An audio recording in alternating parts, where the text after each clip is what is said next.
My name is Eli Lippman. I'm Executive Director of Move LA, and I'll be the MC for today's program. First, I want to recognize two of our sponsors that help make today's program possible. That's the Southwest Regional Council of Carpenters and the Los Angeles Department of Water and Power. Their ongoing support of our work and the support of all our sponsors, which we featured just right now at the beginning of the program, ensure that we can put together programs like this, continue our advocacy and coalition building work, and help make LA County a more affordable, equitable, sustainable, and connected place for all people to thrive. And that's what we're going to talk about today for Boulevards of Equity Part 2. We've been working on this idea for several years, and in 2020, we hosted a forum on this very topic. And not only did it generate several new collaborations, but actually generated, we believe, some legislation, which you'll hear more about today. And it was so popular that several folks asked if we plan to do another program. And that's what we're here doing today, to kind of dig into those opportunities for Boulevards of Equity and Opportunity with high quality bus rapid transit or rail and medium density mixed use housing along major corridors and downtowns without displacement of our most vulnerable residents. So we're hoping to give an update on some of the opportunities in Southern California from the federal, the state, and the local level. And we have hundreds of millions of dollars coming to Southern California in the next couple of years to not only plan and build for housing that reduces vehicle miles traveled. We have this unique opportunity to leverage enhanced finance infrastructure districts, land banking, and transit-oriented development, which all of the folks on this call worked on to build more housing near transit. We also believe we have a huge opportunity with Measure ULA. It's going to be on the November ballot in the city of Los Angeles. And we helped to create a coalition of supporters from tenants' rights organizations to organized labor to both formulate, draft, and then qualify this measure on the ballot. And we'll throw in some details a little bit later. But I want to first start by introducing our keynote speaker. California Governor Gavin Newsom appointed Secretary Lourdes Castro Ramirez to serve as Secretary of the Business, Consumer Services and Housing Agency in 2020. She leads and oversees 11 entities responsible for expanding affordable housing, developing comprehensive solutions to end homelessness, guarding civil rights protections, regulating banks and financial services, and strengthening consumer protection.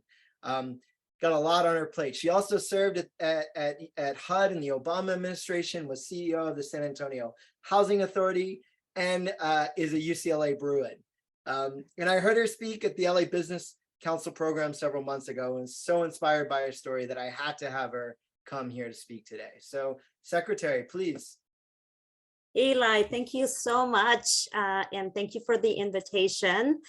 Thanks to Move LA for doing the big stuff and doing it for everyone. That was a great way of starting today's gathering.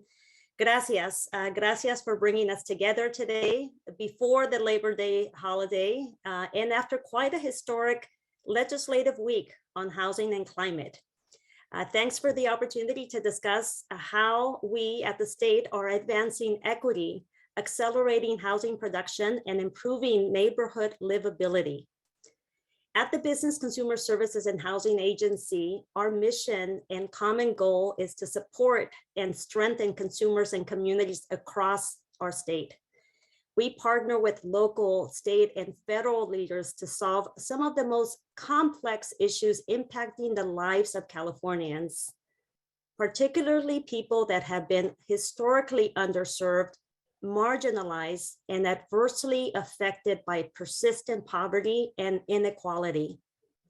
In housing, we're strengthening the housing ecosystem by coordinating with Health and Human Services to prevent and end homelessness, by also focusing on removing barriers to expand affordable housing, and by building partnerships as we deploy funds to create rental and homeownership opportunities.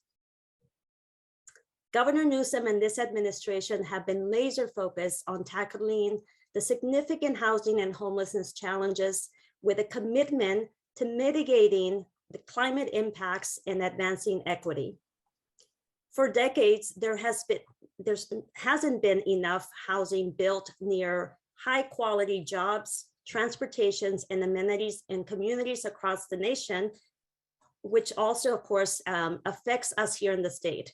As a result, many Californians, especially low-income and BIPOC communities, are forced to live farther from jobs, farther from healthcare, and farther away from shopping, increasing their transportation costs. This challenge affects all of us, our neighbors, our loved ones, and our environment. Like many of you, my own relatives have felt the rising cost of housing. And I'll share with you that I'm the eldest of 9 children, so I have a lot of relatives.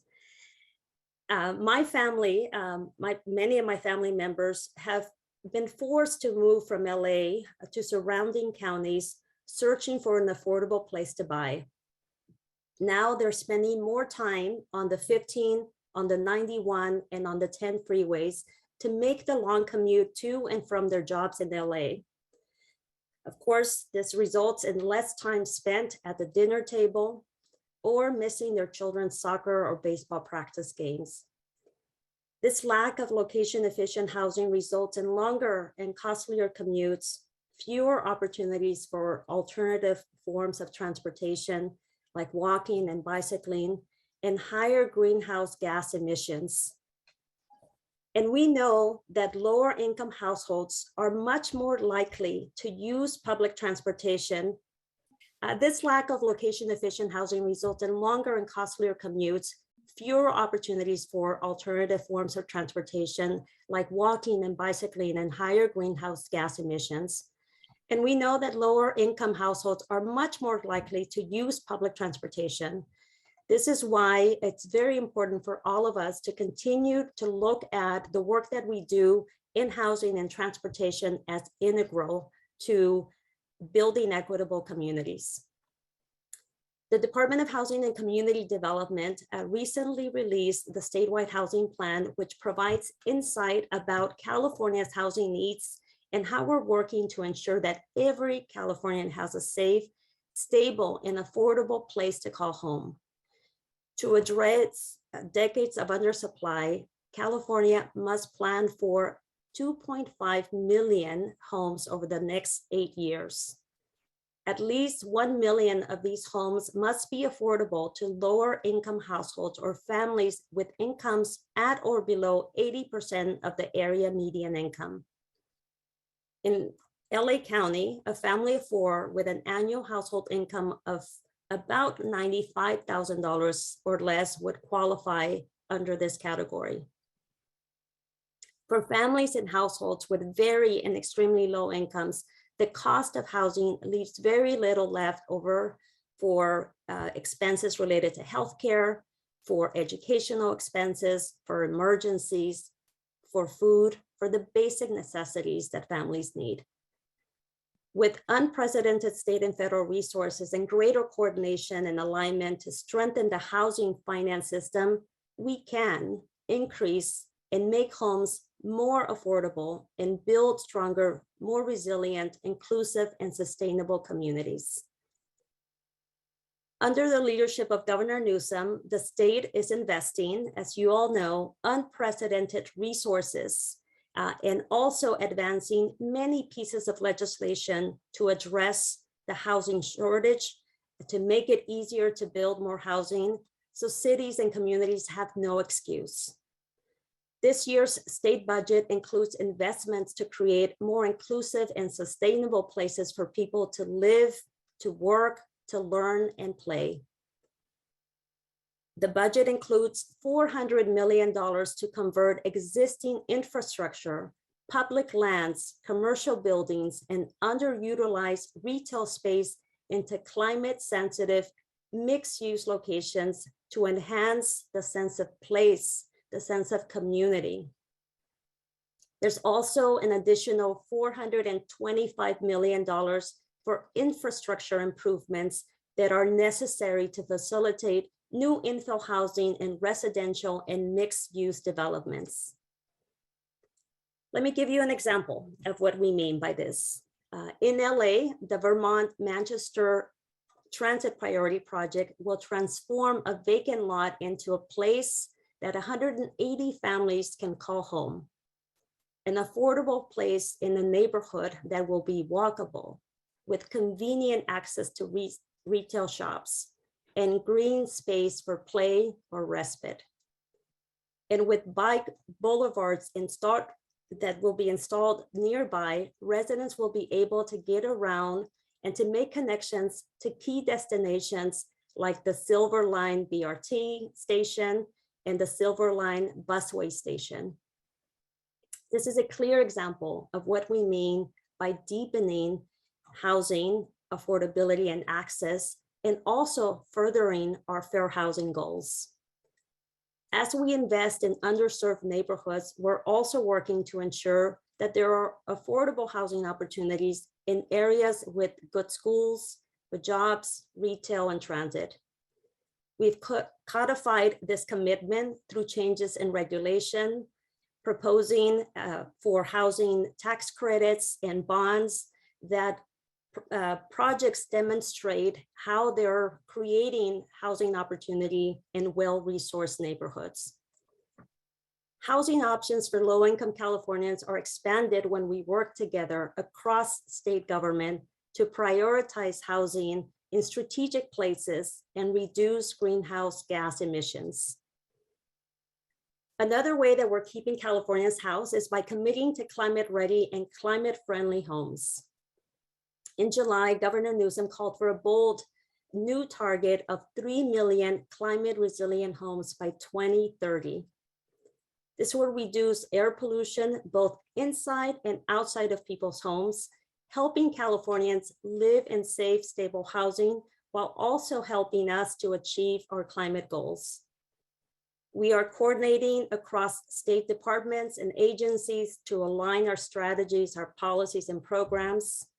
And we're also continuing the state's work around bringing our transportation and housing teams more closely together, sharing data, aligning policies, and enhancing our planning efforts.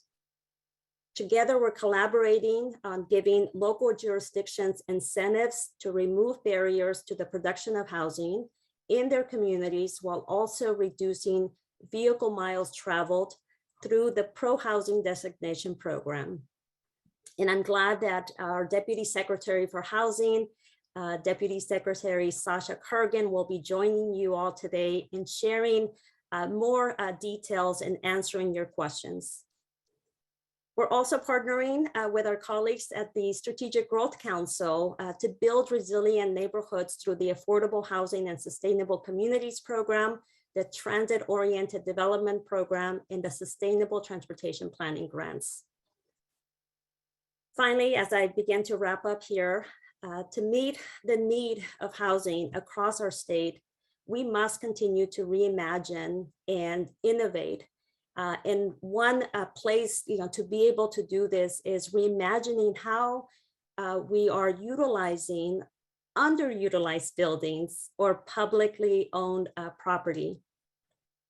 To that end, we're leveraging the state's excess properties for affordable housing, and we're working with local jurisdictions to make surplus lands available, providing also funding for pre-development and development costs, and continuing our commitment to offer technical assistance. Just last week, I joined Governor Newsom in LA to announce $694 million in home key awards to 35 projects that will create more than 2,500 new units in 19 communities throughout the state. We were at a home key site, a 79-unit home key site that is owned by the Housing Authority of the City of LA. New construction, beautiful new building in a great location, close to transportation. And this is a place that individuals and families exiting homelessness will soon call home. When we work together with local partners, when we leverage our funding, when we prioritize livability, these types of projects are possible and feasible. With Home Key, in less than 2 years, we have funded over 12,000 units in every region of California, faster and more efficiently than ever before. This is done, as I mentioned, by collaborating closely with local partners and also working closely with our federal partners and bringing in tribal communities, rural communities, and public housing authorities. Where someone lives matters. It impacts almost every dimension of a person's life, their health, their educational outcomes, food security, and economic opportunity. I know that well. So as we continue to work together, let's move with purpose and urgency. Let's continue to coordinate carefully on our housing development approaches, and let's ensure that we're building neighborhoods that are livable, neighborhoods that offer a platform to opportunity. With your ambition, with your dedication, and with your innovation, we can achieve a brighter and more inclusive and livable future for all Californians. Thank you, Move LA, for the invitation. Thank you, Eli. I hope you all have a productive day together. Excellent. Thank you so much. And I know you have a busy schedule, but you're obviously welcome to stay on. And I'm glad we had a little technical issue, but it seems to be resolved and people are coming in as we provide them with the updated code. I want to hand it over to our founder and now our policy director, Denny Zane, to see if he wants, if he has any question or any comment or response to the secretary's remarks, and then kind of give some context to where we got to today. Yes, thank you, Madam Secretary. It is such a pleasure and honor to have you with us. I just want to say that we see the Newsom administration as a partner in this endeavor. We know that we're all problem solving here, trying to address our affordable housing crisis, as well as our needs for transit and transit-oriented development. And the Newsom administration is clearly an important partner in this effort. So thank you. Thank you so much for that. So I want to just share a little bit about, and I think problem solving really is kind of the way to envision this whole discussion. Because for me, at least, the introduction to the significance and the potential importance of mixed-use development on commercial properties began as a council member in Santa Monica when I was trying to figure out how to address problems of new development displacing existing homes. You know, developers would buy apartment buildings that were smaller, place the residents to try to build bigger apartment buildings. And it was no surprise because that was the only place that was zoned for multifamily development. So figuring out how to protect those tenants, we had to really think about where else might we see housing developed. And that led us to turn to our downtown area, around the 3rd Street Promenade, and we envisioned rezoning that for mixed-use housing in order to create a local marketplace for that idea of a 3rd Street Promenade. And we had to figure out with the banks how they would change their, commercial lending and the residential lending were very specialized. They had to merge them. And infrastructure in the buildings, the plumbing, the electrical, blah, blah, blah, residential and commercial codes were different. You had to figure out how to solve that problem. And you figure out how to zone it in a way that would work. Meanwhile, in our neighboring community of Venice, the city of Los Angeles was apparently undergoing a similar kind of discussion.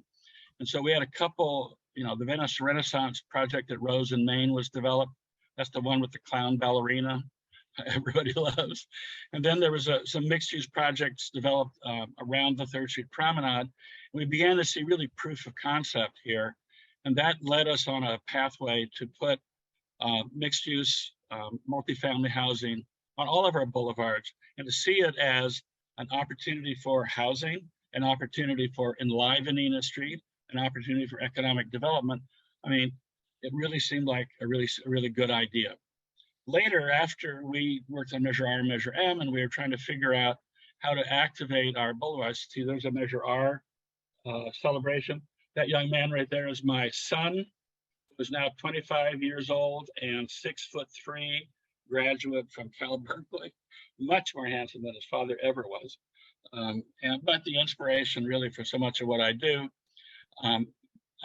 when that transit development opportunity began to happen, the idea of how do we get people living close to transit and how do we find opportunities for affordable housing were the two problems that I think led us to what we then called Grand Boulevards.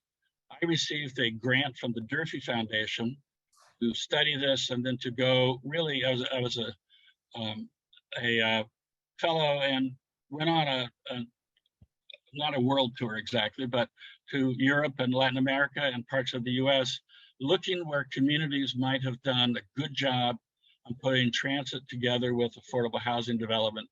And I went to Portland and Vancouver and to Cleveland and to Pittsburgh and to Paris and Nantes and to Barcelona and to Bogota and around the world looking. And the big challenge is a lot of excellent housing solutions, a lot of excellent bus rapid transit type projects, linking them together in a planned way, I think was something that was not so very common. I would say that Nantes was the community in France where it seemed to be doing the best job. And interestingly, I think the cornerstone of that success is very much like PB 2011 and legislation recently passed, sponsored by the Carpenters, now on the governor's desk. And so that is why we are here today, is because we've been problem solving together. And I think solutions are beginning to emerge, and it's very exciting. Back to you, Eli. Oh, you're introducing David. Okay, David Kersh, a partner at the Carpenters Union in Los Angeles. And we've been working with the Carpenters since Measure R. They were one of the early and major proponents of Measure R. I think they were part of a very significant mobilization of the building trades throughout Los Angeles County, both the Building Trades Association and the Carpenters independently, and other members of the labor movement to support that strategy. And so David has recently been the captain, I guess the point person, putting together some legislation in Sacramento that really advances this agenda. And I really have to say, David, I think that 3 or 4 years ago, we would have thought, no way that this legislation could happen. It was like the conversation wasn't nearly so ripe as it needed to be. But you hit the nail on the head, the timing on the head, the policies on the head, and we're very pleased and proud of that success and hope the governor will sign that bill forthwith, whatever forthwith means, you know. Thank you. Again, my name is David Kersh. I'm the executive director of the Carpenters Contractors Cooperation Committee, which is the labor management group that's comprised of the Carpenters Union and the contractors. I'm zooming in from a hotel room in Mexico City, so I guess this is now officially an international conference. Thank you, Eli and Denny and Move LA, for your vision and your leadership, and recognizing that getting big stuff done requires all levels of government and civic stakeholders to be engaged and committed. So I come at the idea of boulevards of equity and opportunity from 2 angles. First, as somebody who for over 24 years has been working to ensure construction jobs result in good middle class, rewarding careers, and has been focused in cracking down on wage theft and illegal business practices that exploit a predominantly immigrant workforce and hurt responsible contractors trying to cheat workers, those contractors that are trying to treat workers with respect and dignity. And second, as a hardcore urbanist who recognizes that the city, the street, the public realm are powerful sites that promote quality of life in its broadest sense, a more equitable and humane future, more life enriching, more connected beyond the freeway, sprawl, and suburbia. But we all know that Los Angeles area is not Copenhagen or Paris.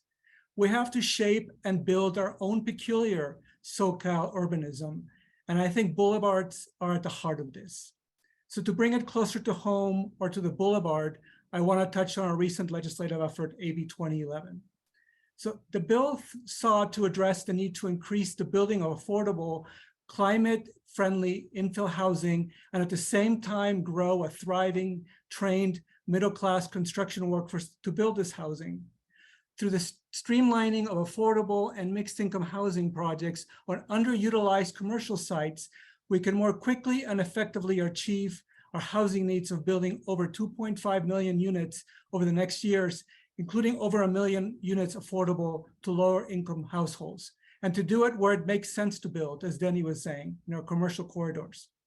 The strong wage, healthcare, and apprenticeship provisions, crafted with the input of the developer community to take into account a realistic financial perspective, what can work, will ensure that good jobs, as well as powerful new enforcement tools to crack down on wage theft, which is prevalent in the residential sector. This will have a positive impact across the industry and raise the living standards of all workers, union and non-union. Worker protections is an economic as well as a social and racial justice issue. Exploited workers are overwhelming people of color and disproportionately undocumented workers who are victims of labor trafficking.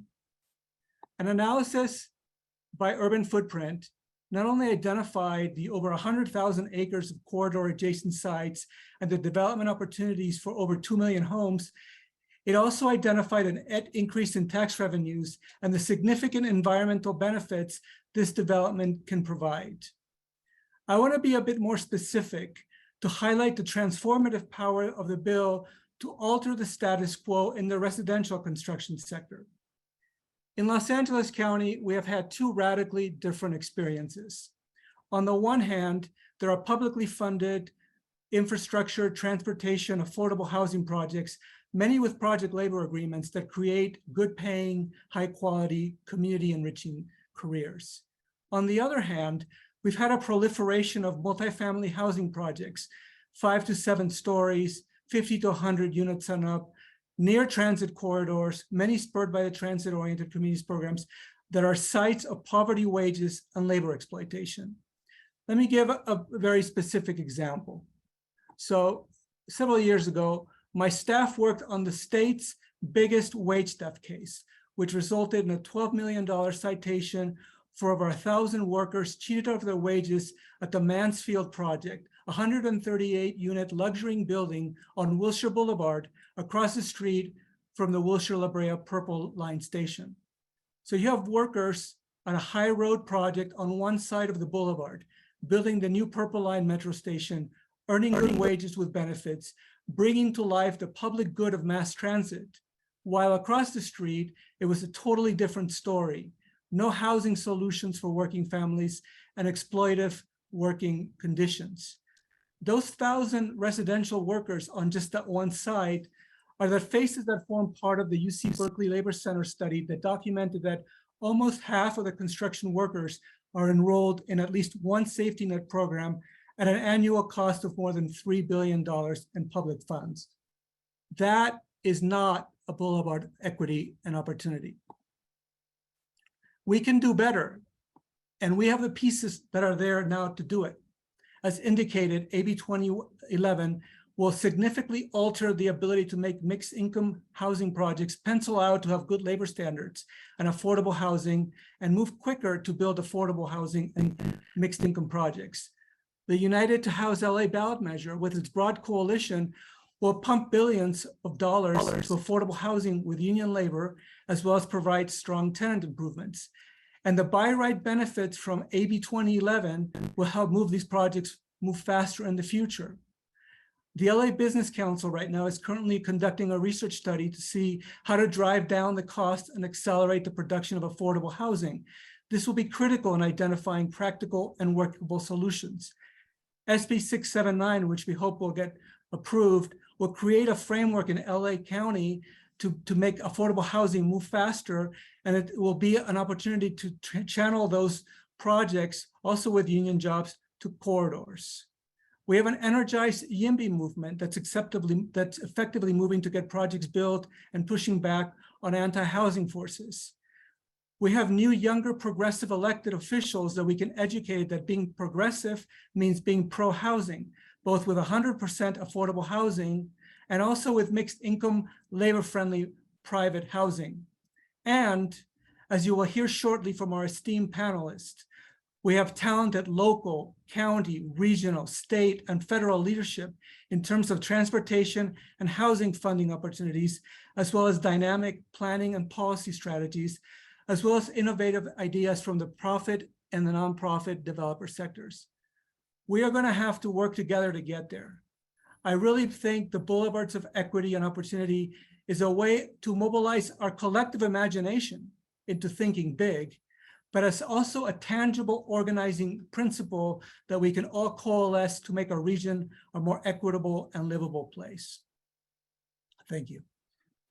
Awesome. Thank you, David. And I love the push to make us think big and to take this to the next level and to plan for it and to include workers, because it isn't just about building the affordable housing. It's ensuring that we have the living wages so people can actually live close to where their job is. And maybe, maybe that's a good transition. We were just talking earlier with before we started with U.S. Deputy Secretary, Deputy Assistant Secretary for Intergovernmental Affairs. There we go, for USDOT, Charles Small, and he actually lived in the Inland Empire, and so I know a lot of folks move out to the Inland Empire because housing is more affordable. So maybe can speak from experience. But we wanted to bring you into this conversation because I know that you've been talking with folks here in Los Angeles and across the country about the role that transit and USDOT can kind of play in how we bring affordable housing and high quality transit together. So Charles, please, love to hear about some of the work that you're doing. Awesome. Thank you so much, Eli.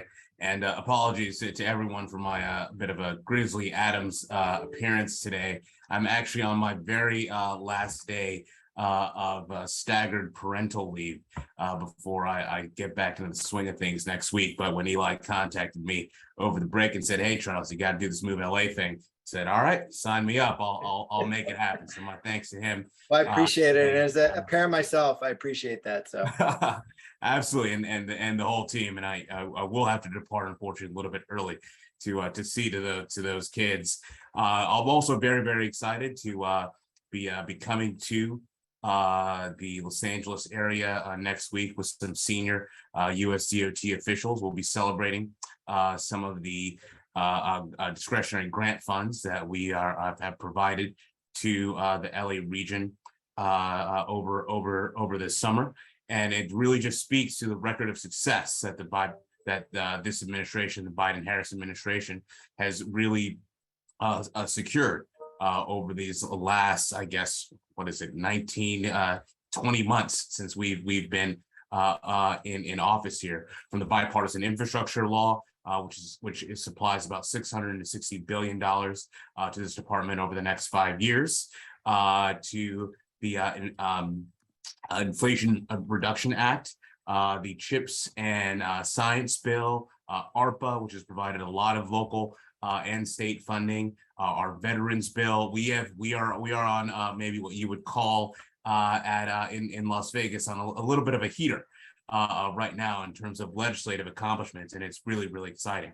And what's really great is that, and given my former role as the chief DC liaison for the city of Los Angeles and Mayor Eric Garcetti before I came to USDOT, it's been really exciting to see how we've been able to deliver for the LA area over this last year and a half, and so for instance, we have put out 2 infra grants totaling I think almost $50 million to the Los Angeles area last year, a port infrastructure development grant to the port of Long Beach. Also, we put out a Reyes grant to the port of LA. So we want to make sure we're on good terms with both ports, as well as an additional Reyes grant this year to the city of Inglewood. And we were last in Los Angeles with the secretary to celebrate a $50 million grant to Los Angeles International Airport,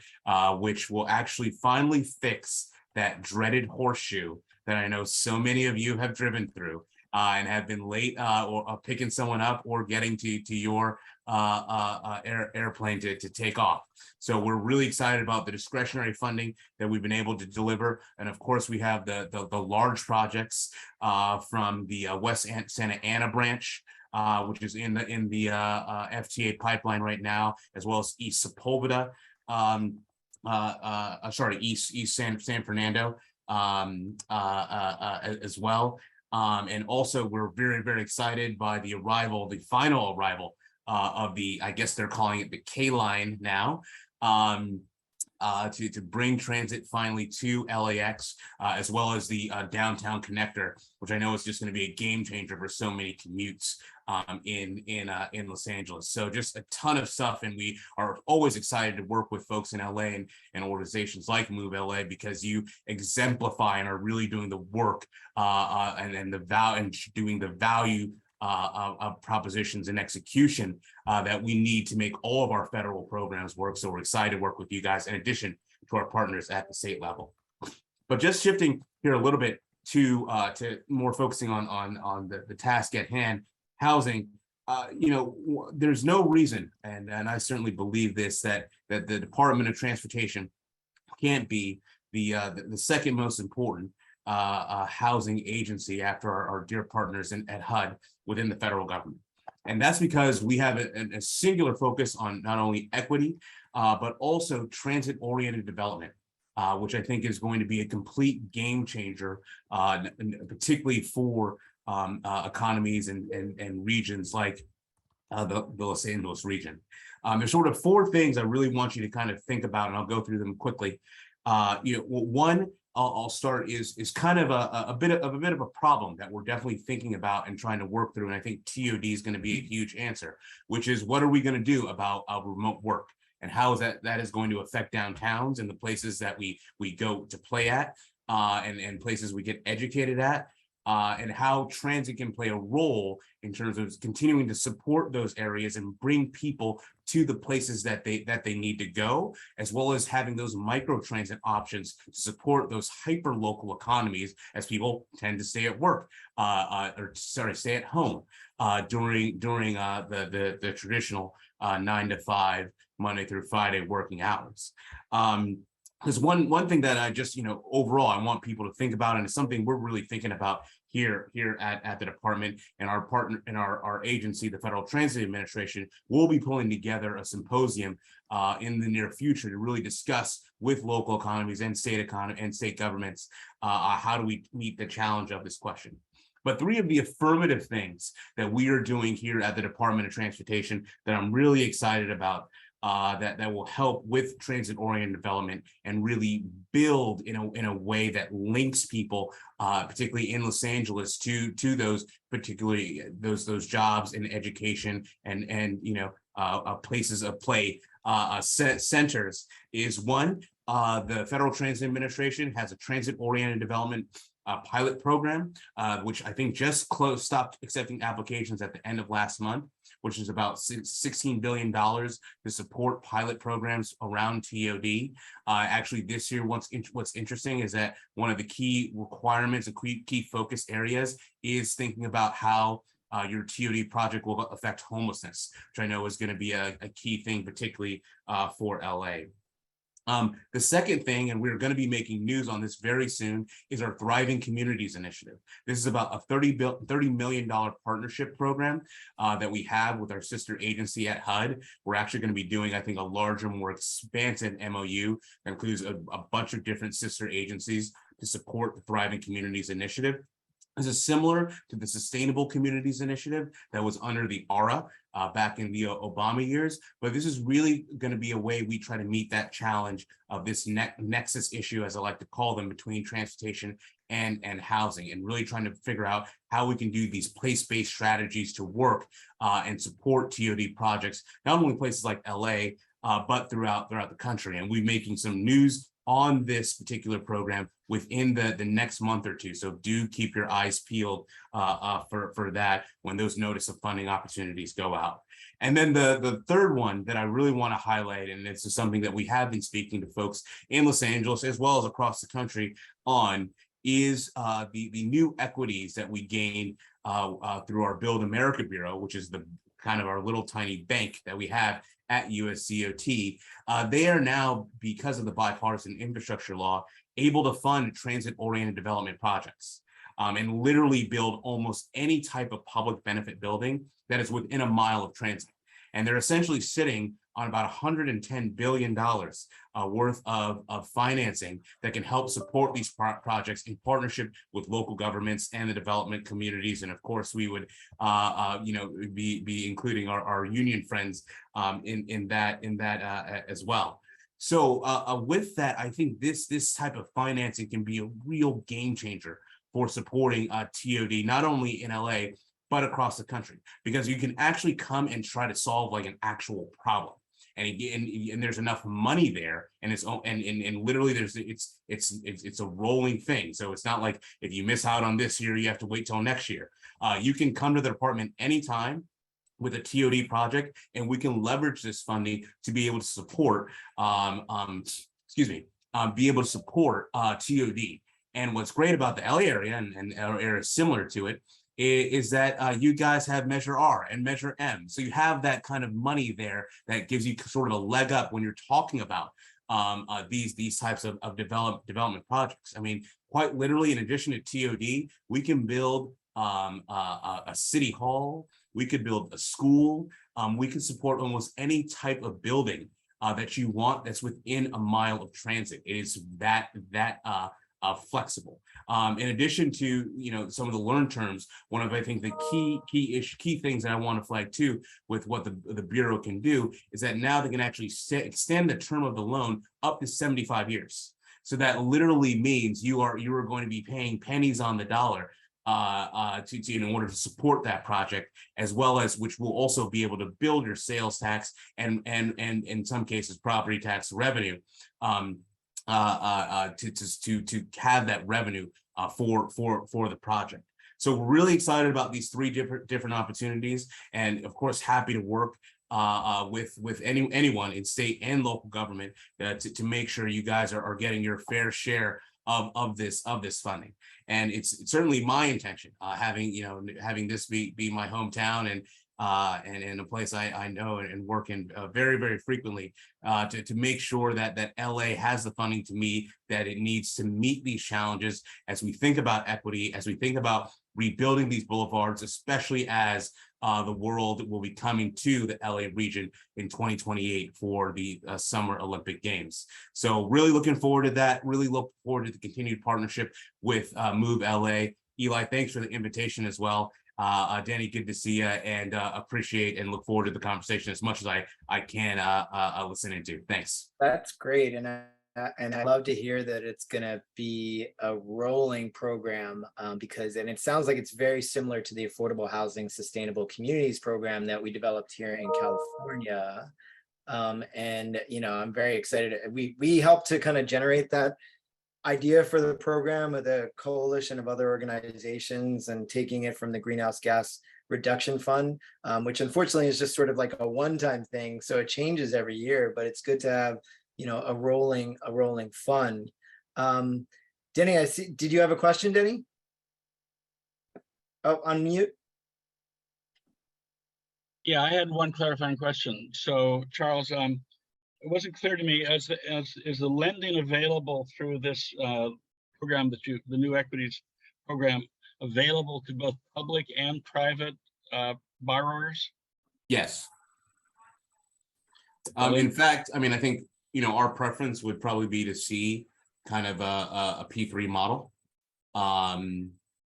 Just knowing that, there's some expertise in terms of building that developers have that can, create some efficiencies.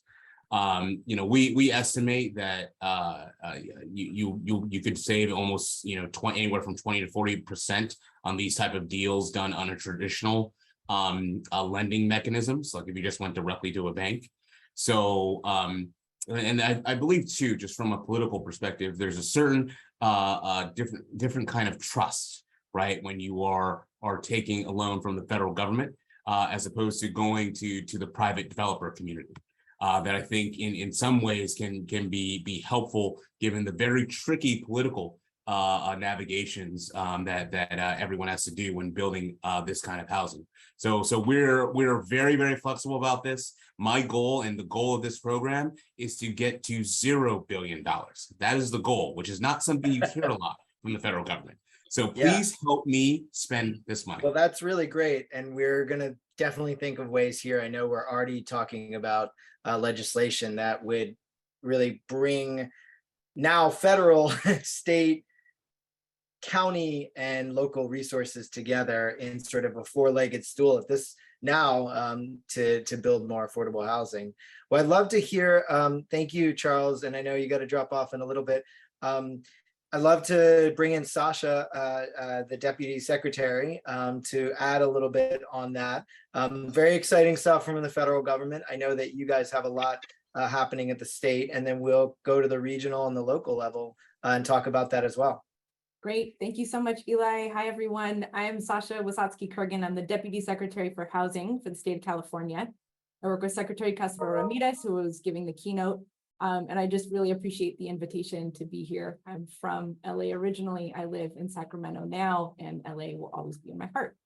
I actually spend a lot of my time on interagency work, really at the nexus of housing, transportation, climate, and energy, thinking about how we take Californian innovations and share that with our federal partners. So I love this conversation so far, and I'm ready for the rest of it.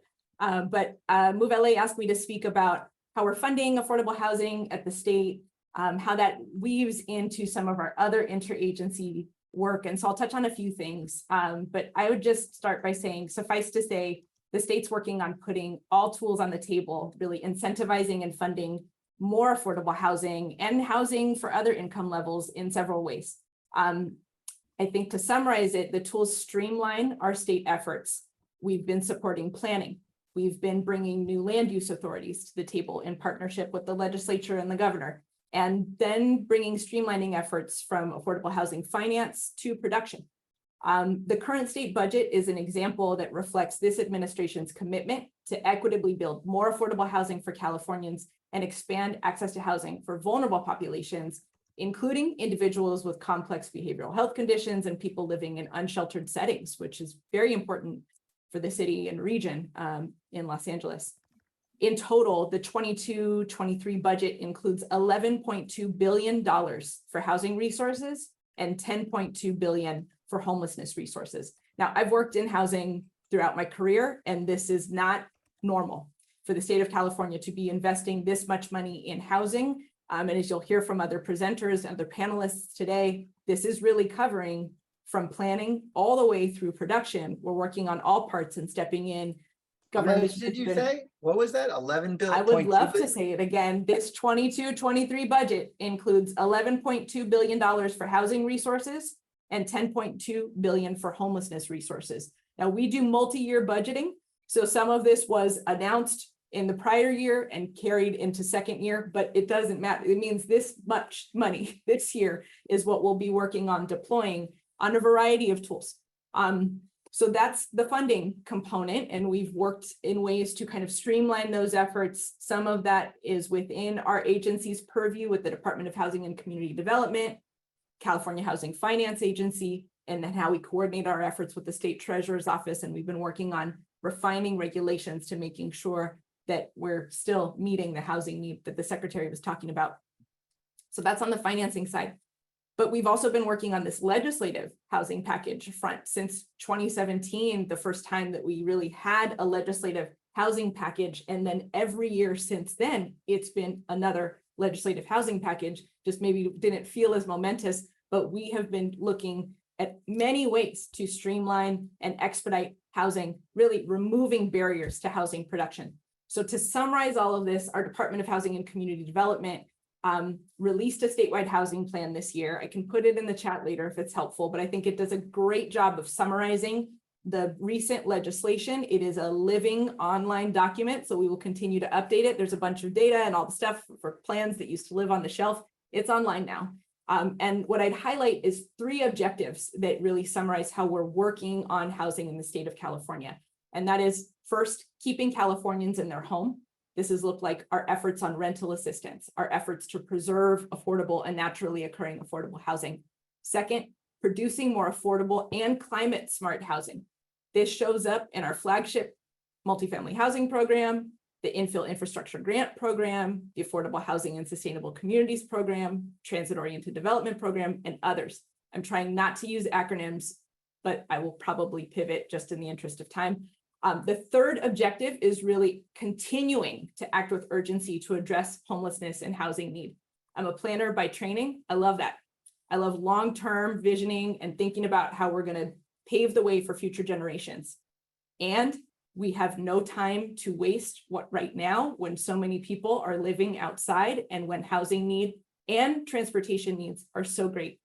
An example of how we did this or how we put this objective into action is with our Home Key program. The secretary talked about it a bit, but we've seen thousands of units come online and really changing the way that we think about funding affordable housing and looking to existing structures to expedite the process.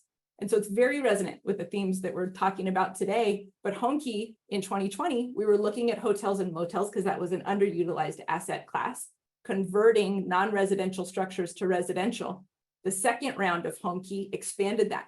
So we've had new construction, we've had modular construction and other forms of expedited housing, but really, again, all tools on the table to get locals stepping into solutions to say yes to housing. All of these programs really summarize, and it might be a little hidden because we've been doing this so long that this is just how we do business, but we're always thinking about how we reduce vehicle miles traveled by bringing people closer through housing to jobs, schools, and other amenities. Now, to reduce VMT, ultimately, we need more mode shifts, but I would offer that that is facilitated by more location efficient housing.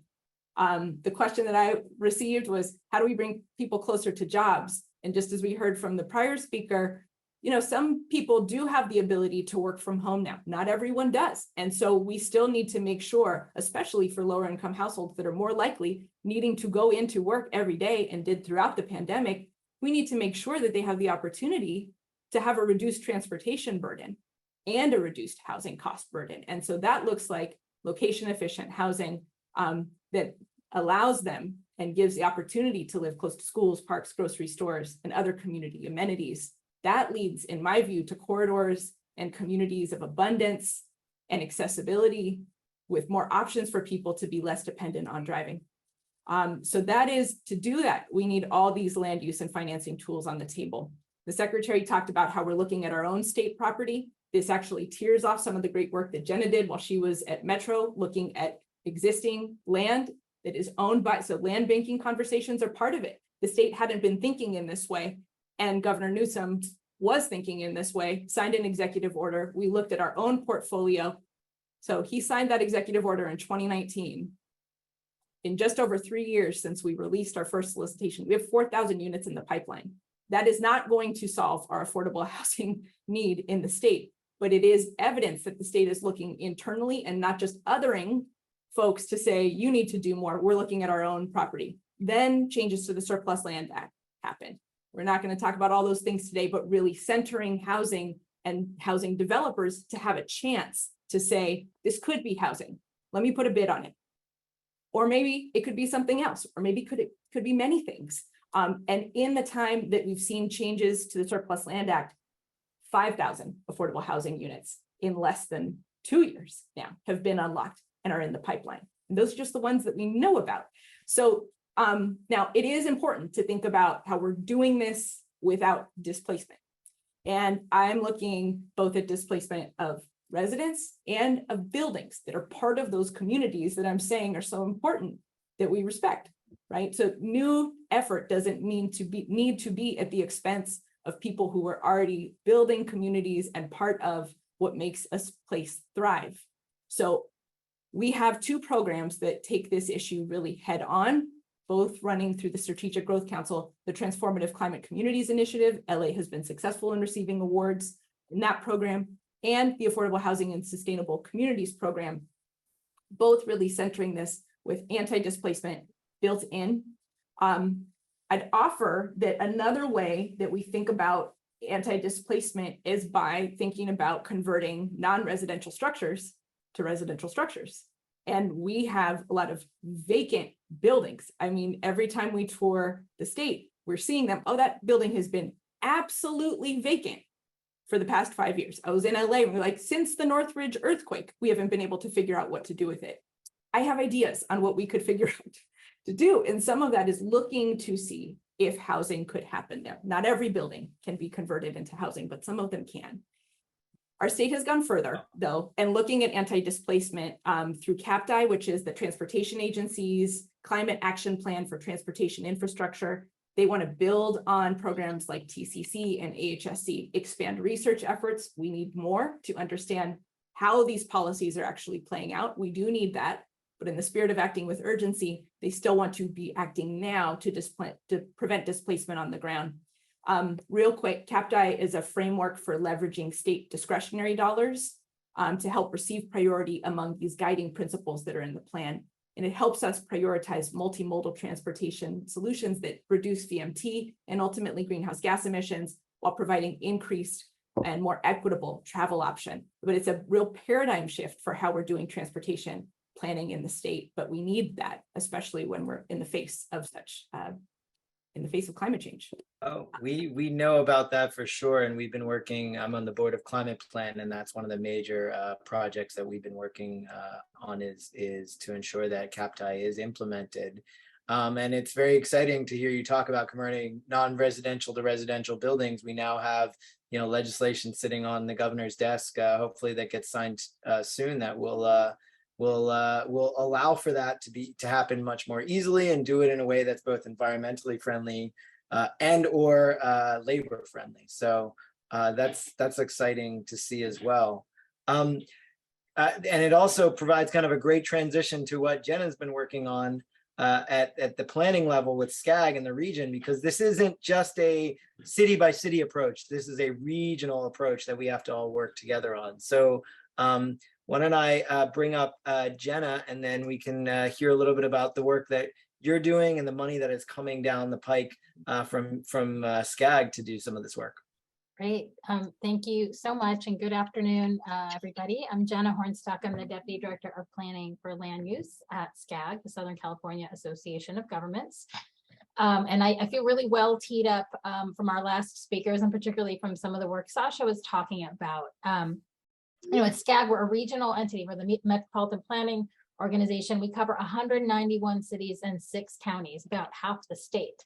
Now, housing is one of our most pressing issues in the region and the state, as we know, and we're really committed to addressing the housing crisis and playing a leadership role and really meeting the needs of all Southern Californians, but in particular our member cities and counties. So we provide resources to these jurisdictions to assist them in doing their work, to find creative solutions, because we don't directly have, say land use control, and we don't directly, build things, but we look to reduce barriers. And we're really focused on a bottoms up approach to addressing the housing crisis. We know that our cities and the counties and the folks on the ground need to do the work. So we work closely with our local leaders. And most of you might know SCAG mostly in terms of housing from our role in the RHNA, right? The Regional Housing Needs Allocation, which was controversial to say the least in the last round. I think, as we've heard, yes, from Secretary Ramirez Castro, we have a giant number. Our region had a $1.3 million unit housing need to meet, and it's SCAG's job to take that number and use a bunch of amazingly smart PhD demographers and economists and planners and allocate those numbers to our cities and counties. And so the first thing I want to lift up around Boulevards of Opportunity is the RHNA methodology in the 6th cycle, which concluded in 2021, was centered on 4 key things: access to jobs, access to transit, population need, projected growth, but also a social equity adjustment. So how we allocated housing already starts to weave in this idea of Boulevards of Opportunity and thinking about equity. Now, what's amazing, building on what we just heard from Sasha, is for the first time in doing the RHNA, we now have some resources to say, not only here's your number that you need to meet and do your housing element, but the state has blessed us with resources to support you all, our cities and counties, through the Regional Early Action Planning Grant Programs, or REAP.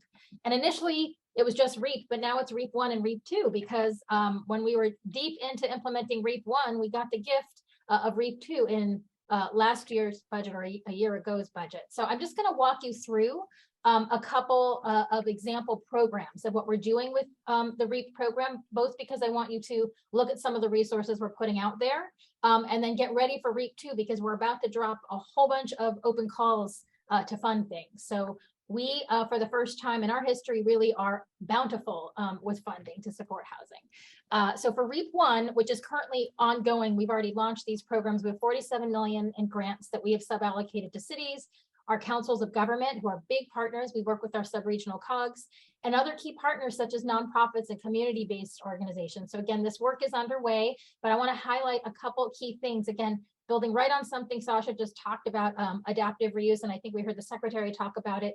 We have just published one of our first REAP 1 deliverables. It's an other to residential toolkit, and it's a practical toolkit really rooted in how do you do this work from a land use planning, from a building, from a financing perspective, looking at non-residential uses that might convert. So things like gas stations, golf courses, brownfield development, even things like strip malls, which are a big part of our Southern California urban landscape, and things like converting big boxes, right, that might be not as used or closing down, or big box retailers.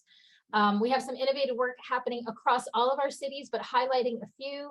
In Pomona, they're looking at development of their parking lots in their downtown area, which are pretty well served by transit, including MetroLink.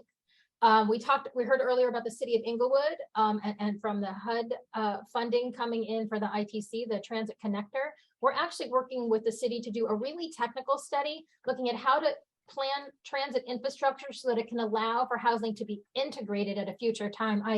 Sasha mentioned I worked at Metro for about 8 years and managed our real estate development and found that sometimes when we design and deliver transit infrastructure, we need to ask some questions earlier on about how to integrate housing later on. And so that's what this study is going to do. It's meant to speak to engineers about some best practices to think integrated about housing and transit. We have a partnership with MetroLink that's just kicked off. We're evaluating there are 60 station areas in our region to see who has strong housing development potential. We're looking at a host of data-driven criteria. We're going to do outreach, and we're going to eventually partner with 8 cities that voluntarily want to work with us to do a deep dive into strategic plans for developing housing near their stations. And then finally, we have a partnership with LA's Metro's Joint Development Program. And I think we might hear more about that today, but it's to accelerate a number of their housing programs and identify opportunities for innovation. One more, and this is just some of our REAP 1 programs, but one more I want to lift up, thinking about equity. And we're thinking about it today from a lot of different lenses. We talked about worker equity and the jobs related to housing. We talked about anti-displacement. A key part is how do folks engage in all of this work? I mean, there is so much money flowing down. How do folks understand what's going on and get engaged at the neighborhood and community level? So we had our first program of this nature, the Call for Collaboration. We partnered with 3 foundations, brought in philanthropic money, and we are funding 15 local nonprofits across our region. They're nonprofits and community-based organizations to engage in different kinds of housing policy development. They identified the projects or programs. Sometimes they're doing their own organizing work. Sometimes they're engaging with cities as they plan and deliver their housing elements. But it's really to figure out, how do we lift up voices? How do we go? We're a regional entity covering half the state. So how do we bring in grassroots participation in the work that's happening? So really, this is a sampling of over 100 projects that we have underway through this REAP 1 funding across the region. I want to note, outside of the REAP program, again, align with what we're talking about, we also have a toolkit that we did prior to REAP called the High Quality Transit Area Toolkit. And it really encompasses this idea of boulevards. And again, it's a really handy toolkit for any city thinking about how to think about their streets, how to think about densification around areas served by transit. So I'm going to paste in the chat in a moment a link to that toolkit. So I want to move on quickly. Yeah, am I done? I wanted to talk about REAP 2 for a second. What's coming? Oh yeah, we'd love to know about the dollars that are coming in, because everybody loves to access dollars. Yeah. So I was lifting up some of the work going on because I know all of it has usefulness to cities and counties and community organizations. For REAP 2, we are getting $246 million, and I'm not going to get into how all of it's being allocated. I'm going to focus on a program that we are currently developing. In fact, we'll be bringing some draft guidelines to our one of our policy committees next month in October. It's called the Housing Supportive Infrastructure Program. And it's within that going to have 4 different funding calls. So 4 different flavors of funding opportunities. It's about just under $90 million program. First is we're looking to fund housing trust funds. There's a lot of sub-regional efforts to get funding into the ground. And so we've met with and talked to our sub-regional funds and are offering funding to them. It could be for pre-development, which we know is a huge need for flexible patient pre-development funds. It can be for land acquisition and for direct construction. A second program that's really near and dear to my heart, it's just an intellectual interest, is focusing on utility investments needed to support housing development. So particularly when you're talking about these boulevards and infill housing, anyone who's gotten into the weeds knows that a lot of times either the first project in or the last project in has to bear the cost of upgrades to, it could be sewer, stormwater, water, electric distribution, and those can be huge costs tacked onto a project. And also when we think project by project, we don't get the best in terms of sustainable climate adaptive investments. So how do we think at a district level, and how do we use housing elements and these site inventories that cities are producing as a roadmap to these investments? So we are going to be hosting an industry forum. This is an advertisement. In early 2023, we'll be partnering with the Urban Land Institute to bring best practices from across the nation on how to think at a district level about sustainable utility investments in support of housing. And then we're going to drop a large call for projects to fund innovative and transformative projects. So I'm particularly interested in this one because it's a super in the weeds kind of nerdy thing to talk about, but I think it's really important for delivering housing in infill areas. We're going to do what we do really well, which is technical assistance. So 2 technical assistance programs, then I'll wrap it up. First, again, we talked about surplus, underutilized land, excess land. Again, I'm a former redevelopment person, it's really near and dear to my heart, but we know that our cities need capacity, right? How do you get out there and get your land developed? And how do we do it in a way that's not one side at a time, which is how I've always done it, one RFP, but how do we help cities do it at scale, right? Put out a ton of land at once. So we are going to do, we just got a great name. It's going to be called the Used Public Lands, Underutilized Surplus and Excess Land Program. And we just want to offer to interested, it could be city, it could be a school district, it could be Caltrans. You got public land and you want to get it developed, let us give you consultant support and templates to do that.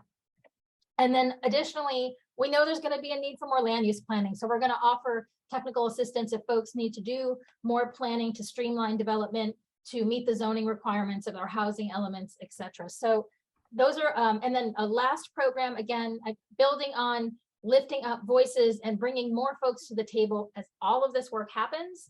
We're going to have a $5 million call called the Call for Civic Engagement, Equity, and Environmental Justice.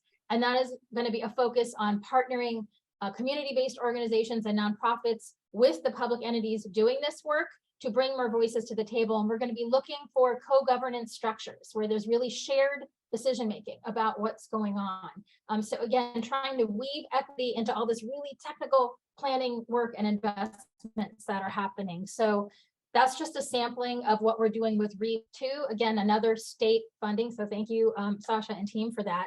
That is a lot to throw at you. So I'm going to put into the chat a link to our REAP landing page on the SCAG website, and just really encourage you to look out for all these calls for projects and as we post the results of all this work that we've been investing in. So thanks. Awesome. And I really like that you concluded on that idea of collaboration. And because I know, and then I think this is the perfect transition for Fernando Dutra to jump in here. And we'll also get in Martin from LA County as well to talk a little bit as well. But, you know, that's really the concern when it kind of gets down to the local level. And I know there's a little bit of a discussion going on about land banking, but it is about that collaboration and partnership. And I think Fernando's presentation actually really highlights the real need in certain communities. So Director Dutra, why don't you take it away? Well, I'll tell you, listening to Jenna and Sasha, I'm hopeful for the future, and I want to thank you for those presentations. Those were incredible. And so let me just say that, Jenna, and that was wonderful. And Eli, thank you for the invitation. I've followed Move LA for a long time, and I appreciate the work that you guys do and the community engagement that you guys create as well. I mean, you're exposing people to different ways of thinking, and I appreciate what you guys do. And Danny, thanks for the work that you've done as well. And this Boulevards of Equity opportunity is very interesting to me. So let me tell you why I come at this before I get started. Is that, you know, I started out as a carpenter, so I can relate to the carpenters, and still have lots of friends of mine in the carpenters, and that's where I come from. And my day job is I'm a builder, I'm a developer, and you know, so I have to take all of these programs and try and make them work, right? So I have to actually build this stuff. And my night job, and I don't mean that by my night job, but is that I'm a policymaker. I'm a councilman, and then I've been very fortunate to be elected to the Metro Board, which is an incredible opportunity. But also within that, I've worked at the COG, the Gateway Council of Governments, as a board member for gosh, almost 10 years. And so kind of see it from different perspectives, right? And so everything that my colleagues are talking about today has a direct impact on what I do and my planning perspective. And so I want to kind of take you through these slides, if you will. But before I do, well, no, let's go ahead and get started. So that's introduction there. And so as you can see, our region that we represent have over 2.1 million residents in our census tract. And that's all of these different cities that you see here, a collaboration of over 28 cities. And so I'm excited that we have these two major light rail projects coming into our region. We have the West Santa Ana Branch project, which some of the people have already spoken about. We also have the East Side Gold Line that's going to represent, going to connect the cities of downtown Los Angeles all the way to the East Side to Whittier. So the West Santa Ana Branch Light Rail project, which is what we have right here, as you can see, it was started at Slauson and travel all the way down to the city of Artesia. The opportunities for TODs, as you can imagine, along this way are going to be fantastic. And so I was asked to talk about what we can do to encourage development of housing around the transit corridors in our subregions, right? And so when we look at the map of the West Santa Ana Branch Light Rail corridor, we can see that we're already kind of doing it. It's almost in every case, our cities are developing TOD plans and specific plans to govern their stations and areas. But what's important here is that what we can do and what we can support is we can support the cities in their vision plans and their specific plan updates. If they can provide specific plan updates around these transit corridors, then what it does, it gives confidence to the market rate developers, the affordable housing developers, and the homeless housing developers to come in to our cities and say, yeah, we understand that you have a vision, and now we feel more confident that we're going to be able to design to your particular vision. So it's important that we work with our cities to come up with land use strategies that are designed around our future transportation modules. So next slide. And so so we see as we talk about stations and about Boulevard of Gateways, well, on stations around our light rails. We don't want to just talk about stations. We want to think largely about commercial boulevards and the crisis or the crisscrossing of our subregions shown here, right? There's so many things going on. Our urban footprint recently did an analysis shown here that identifies over 8,700 parcels, if you can believe that, with 150 feet of these boulevards, within 150 feet of these boulevards, with over 6,100 of them being commercially zoned. This is 5% of the land area in the COG. Without any further analysis, with just simple math, redeveloping these units here would result in over 123,000 new dwelling units right there in these major boulevard areas. So that is a big deal. Imagine what we can do if we just do some good rezoning. But there's a but in this, of course. The cities in our subregions are fiscally constrained, as many receive very low share of the property tax return collected within these boundaries, compared to the rest of LA County and other regions, like the Bay Area, for example. We can also see that there's lower housing construction per 1,000 residents in our subregion than the county and the rest of the state. So there are many issues that need to be addressed when we consider the housing issues. And I'm sure that we're all considering our housing elements in this cycle, finding space to meet our RENA numbers allocations as well. The fiscal issues are sketched on the right, if you can see that. And you can see what our constraints are relative to our communities. One thing I want to add is that our cities, what we've done at Metro, as you know, I'm a Metro board member, what we've done is we're looking to bring in a liaison between our cities and Metro, so that when we're developing around our future light rails, we have full collaboration, and we're trying to establish a seamless way of communicating between cities and agencies. If we can do that, then I think we can get to what we're all trying to achieve, which is more affordable housing and better designed tracks. But I want to state also that as we envision how we collaborate with future transportation modules, let's think about clustering housing, clustering work areas, and clustering commercial and retail along these alignments. And it's really what it comes down to is future planning. And Eli knows this. I'm from the East Coast and in the city of Boston. When we think about doing whatever activity it was, you start out at home, you take the T to work, and from the T from there you go to maybe shopping, and you take the T to shopping, and then at the end of the day you go take the T to downtown Boston, you go to dinner, and then you take the T all the way back home. And I think that's the vision that we need to have, when we're designing and planning for these future light rails.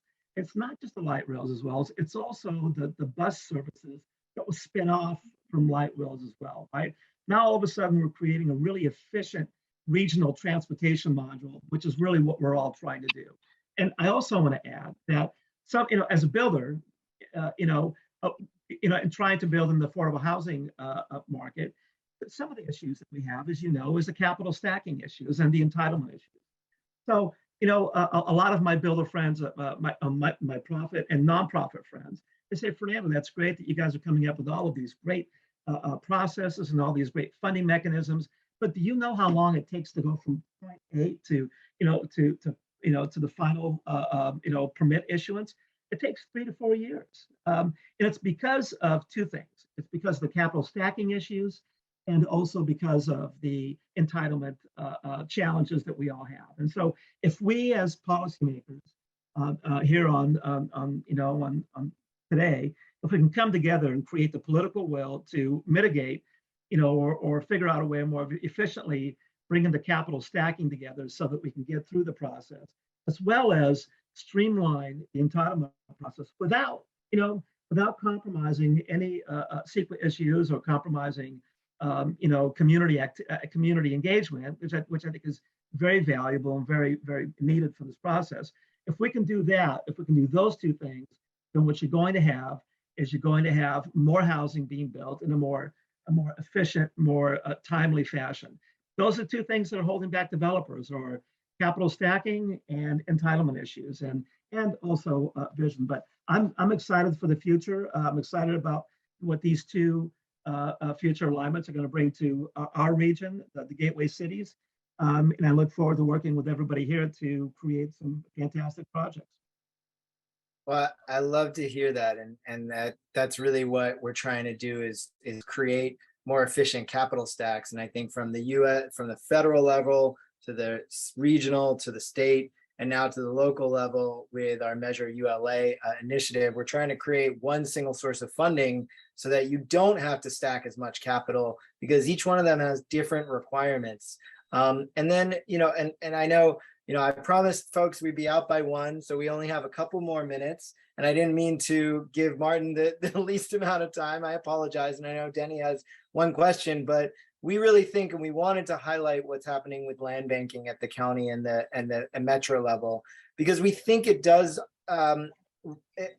create an opportunity to buy land when it's a little less expensive for when that transit comes in. And I live off of the Expo line, and we really did not plan well for when the Expo line came in. And a lot of communities were kind of displaced along that, because much of the planning and much of the property, was developed really, by private developers who saw this opportunity and really didn't see you know, really didn't have the incentive, frankly, to build affordable. And so, you know, we think it's an exciting opportunity. And Martin, I wanted you to kind of address it a little bit and jump in. And again, I apologize, I didn't give you enough time for this.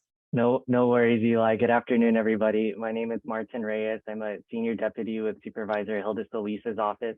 And I've been working on the land bank pilot for the county. This is an initiative that the supervisor has been leading. And I think it works out very well that I'm the last to speak because I get to tie together all of the different programs, the funding, the planning that everybody else spoke about today. So for those unfamiliar with land banks are entities or programs that can acquire, hold, and develop land. And if you look across the country, there are a number of different land bank models, and they vary. Many of them are focused on acquiring vacant land and tax delinquent properties and then developing them.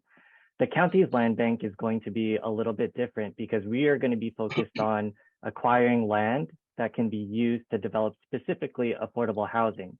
And we're going to be focusing in on communities experiencing rapid gentrification and displacement. So the county will take a look at areas, and it's going to be mostly communities of color because that's where most of the gentrification and displacement are happening. We're going to focus in on areas that are going to be seeing massive infrastructure investments. And then we're going to look at acquiring land, holding it, acting as a property manager until a time that we can develop it for affordable housing. So this is a program at the county that our office is leading, but we've also gotten Metro involved as well. So we've had 2 motions unanimously approved by both the Board of Supervisors and the Metro Board of Directors.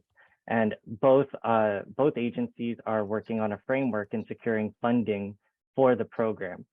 So the reason we wanted to partner with Metro is because, as you all know, they build and operate, maintain infrastructure, but they also have really unique experience in the realm of joint development. And without saying it, for years now, they've actually been acting as a land bank. So in Boyle Heights, for example, in the community that the supervisor represents, we have at least 5 joint development projects on parcels of land that Metro owns. They acquired them years ago for a number of reasons. Some of them were construction staging sites for the Gold Line. Some of them were intended for the extension of the Red Line, which never came to fruition. Since acquisition, and since they were never used for any other purpose, Metro has been acting as the property manager for those properties, securing them, keeping them free of nuisance. And now all 5 of them are in development for 100% affordable housing. So it makes a lot of sense for the county to partner with Metro. The county can be the lead on acquiring properties and receive input from Metro on how to make sure we're acquiring them strategically. And Metro could be a potential partner where they would hold and redevelop those properties as affordable housing because that's where their experience is. That's what they've been doing for years now. So we're going to have Metro as a partner, but we're also going to have in-house staff at the county, an in-house program where we're going to be looking at developing those properties ourselves. And there's a number of models that we can use. We just built 232 units of interim housing within 7 months at the Kersh Village in Chinatown.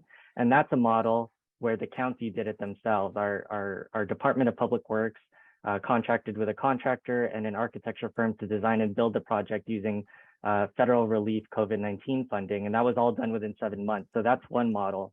We can use a more traditional model of issuing ground lease to developers. Lots of different models that we can explore. We're hoping to get reports back from our departments in September and October that will actually define how this program is going to look in the interim and the long term and where the funding is going to come from.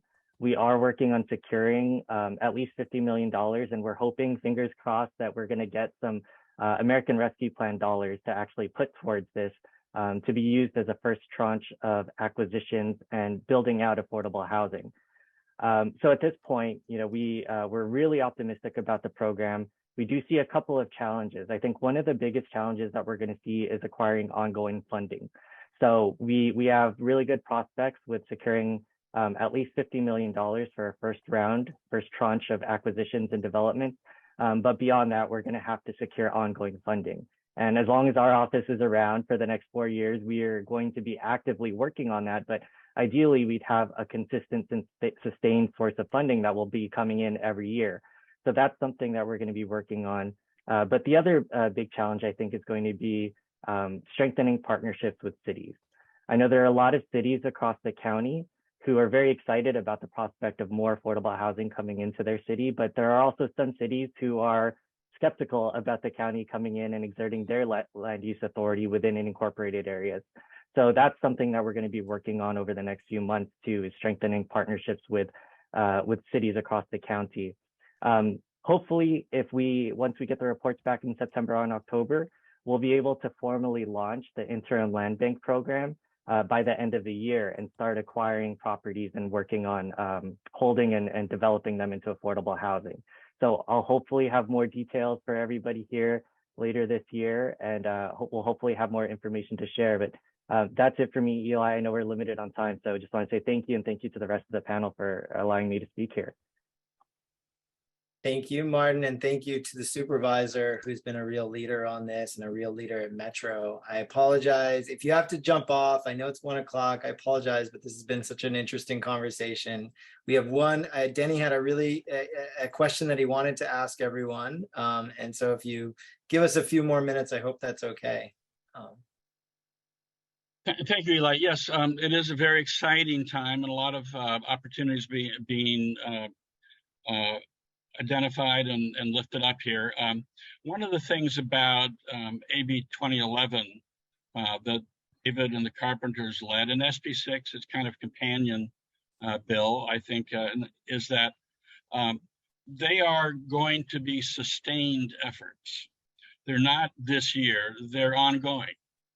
One of the things about a land bank effort is that once you acquire the land is sustained. What we don't have quite yet, we have really good resources of the moment.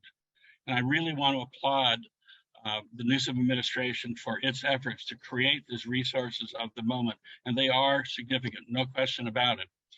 We need to find, I think, a bookend strategy for not just sustained efforts on our land use policies, sustained efforts on our financial resources. We cannot accomplish a sustainable community without a sustained resource base to ensure the affordability. So I want us all to think about what is it.